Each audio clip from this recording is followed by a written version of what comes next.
it's Mark Foster, producer of the Pawlik Automotive podcast. We're here with Mr. Bernie Pawlik, Pawlik Automotive in Vancouver, Vancouver's best auto service experience. 20-time winners, including this year again. 20-time winners of best auto repair in Vancouver, number one, as voted by their customers. And of course, we're talking cars. How are you doing this morning, Bernie? Doing well. So 2009 Volvo XC70, this is probably pretty close to the introduction year of these cars. What was going on with this vehicle? Well, this vehicle was brought to our shop with an amazing drive noise while the engine was running and driving. Like I say amazing, sadly I didn't record it because it made some of the most horrific noises I've ever heard come out of a vehicle. And the noise would happen when you put it in drive, you accelerate, make this horrible scraping, vibrating, rattling sound, and it would just disappear, once you hit a certain speed. And it was perplexing, to say the least, to try to figure out what it was, because it just incorporated so many sounds of motion and vibration and things.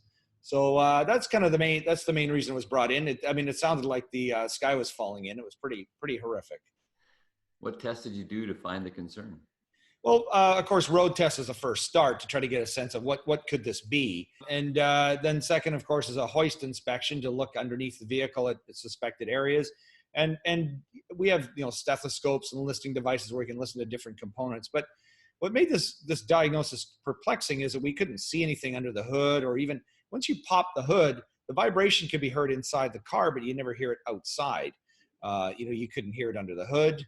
So we listened with various, stethoscopes in different spots, tried to emulate the noise. What we did notice is if you put it in reverse, the noise seemed to be there. And then when you put it into park, the noise would be there. But if the vehicle would roll back and park, the noise would disappear. And so we started suspecting it could be an engine mount issue. That seemed to be kind of the most likely candidate. And the thing with an engine mount is it in and of itself isn't going to make any noise, but what it'll do is if it's collapsed or something's happened to the engine mount, it will transmit all the noise from the drivetrain into the vehicle. So it can do that in a lot of strange and weird ways. And how did you eventually find the culprit? So eventually, again, suspecting an engine mount, we, jacked the engine up and visually inspected the mounts. Of course, the mounts, a lot of them are buried. What we did find there, the Volvo has basically 4 engine mounts. It has one on the right side, that's a main engine mount, which is sort of buried, little hidden. It has a transmission mount on the left side. Again, that very buried. And then it has 2 torque mounts. And both those torque mounts have been replaced. One sits on top of the engine, the other one sits underneath. Both of those were clearly in good condition, and the top one was definitely nearly new. So it got to the point where, based on symptoms and what we experienced, we said it must be a collapsed engine mount. So we actually removed the driver's side engine mount, and that's where we found the issue. And we may as well just get right into pictures, because that's where the interesting stuff is. So there's Volvo XC70.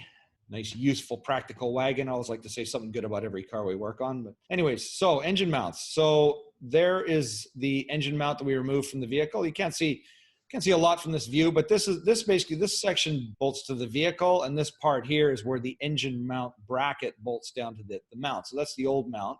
Here's a comparison. This is an old and new. So this is the original mount. Now you can see that tab that we showed. You see how low that sits compared. This is the new one. This mount had collapsed, and that's where the noise was coming from.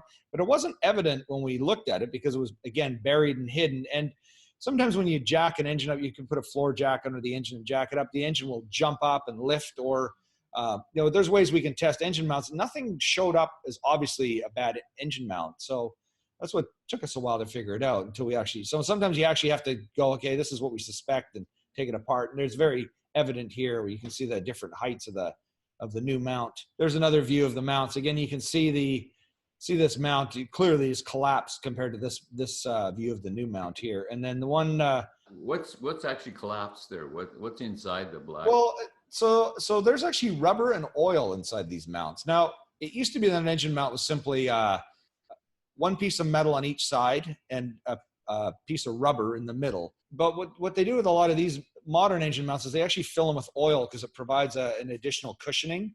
And sometimes you can actually see oil seeping out of an engine mount, which is pretty clear evidence that it's worn out. But what's collapsed is the rubber. I guess the rubber collapses over time, and then the oil can leak. Well, this one wasn't leaking, but I actually ended up sticking on my tool cart upside down, and it actually leaked out a bunch of oil. But essentially, the rubber just collapses over time, and there's a few items that'll fail. There are some engine mounts that actually have electronic controls to them too, and I haven't even studied really how they work. I'm just sometimes perplexed as the complexity that we have in our cars. Like, why do you need an electronic? It seemed like when a rubber mount just worked fine, but that's why we get the smooth riding cars that we do. And, when everything works well, you can't even feel the engine in the car, but when it fails, it's noticeable. So we have another picture on the screen with an arrow on it. It's a metal, yeah. So this here is this is where the engine mount, that top piece, the one that was collapsed. This is sort of an underneath view. This is the bracket that actually bolts up to the engine, and the engine mount in turn bolts to this bracket through this hole here. Now the arrow's pointing to this little worn piece of metal here. Again, I feel bad. I've presented a couple of bad photos. Should check my work a little more before I do this. But anyways, you can kind of see a little discolored spot, and that was basically where the edge of the engine mount was rubbing against this metal bracket, and that's where a lot of that noise was happening. It's basically transmitting the noises of the engine and the drivetrain right through the body of the vehicle and causing all that noise. And actually, if I look at this picture here, oh yeah, right here you can actually see a worn spot here. So that's where that little piece of metal was rubbing against that. So that was the actual cause of the issue. So there we have it. Pretty straightforward in the end, but it just took a while to take things apart until we could see it. How was the mount on the main transmission mount on the other side? Well, we never replaced it. Again, it was quite buried. I suspect probably based on age, it wouldn't have been a bad idea to replace it. But the cost of the repairs got up there, and we replaced this, and it solved the issue completely. So for the time being, we'll leave that mount. But a lot of times with engine mount repairs, with vibrations and engine mounts, some things are not so noticeable, and often it's worth just replacing all of them, even though it can be a very expensive job. Just replace them all because it deals with the issue. And sometimes it's hard to pin down which one it is. In this case, it was pretty obvious. Were there any other issues with this vehicle? Well, there was nothing related to this, but we did notice the water pump was leaking, so we did replace that at the same time. This is one of those 3.2 liter 6-cylinder engines that has the I know we've done a couple of features on these. It has the drive belt and accessories mounted in the middle of the engine over top of the transmission.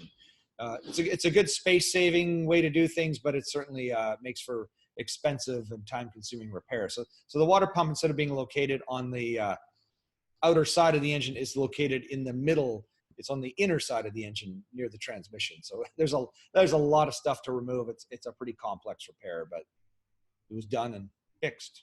So this is a 10-year-old car. How are they for repairs and reliability? They're pretty good, but there are a few things. I mean, we've done a lot of features on the rear differentials, the pinion bearings wearing out. That's something that's a guaranteed repair you'll have on one of these cars if you keep it long enough or buy it at a certain age. We're running into issues with this drive belt mechanism too, things like water pumps, and there's pulleys and a variety of things in that area. But overall, they're a pretty good, decent, reliable vehicle. They're just, they are complex and they can be expensive to repair. So just keep that in mind. But, you are buying it's a nice quality vehicle. It's a good drive, Volvo safety, economical, and it's all wheel drive too. So it'll get you wherever you want to go in the harshest of conditions, good ground clearance too. So there you go. If you need some service on your Volvo in Vancouver, the guys to see your Pawlik Automotive, you can reach them at 604-327-7112 to book your appointment. You have to book ahead because they're busy, and they're just in Vancouver for all you other folks in the rest of North America. As well, check out the website, pawlikautomotive.com. Hundreds of articles and videos on there about all makes and models of cars. The YouTube channel, Pawlik Auto Repair, same thing. We've been doing this for 5 years. As well, thank you so much for watching and listening to the podcast. We appreciate it. Thank you, Bernie. Thank you, Mark, and thanks for watching. We love doing these. It's lots of fun.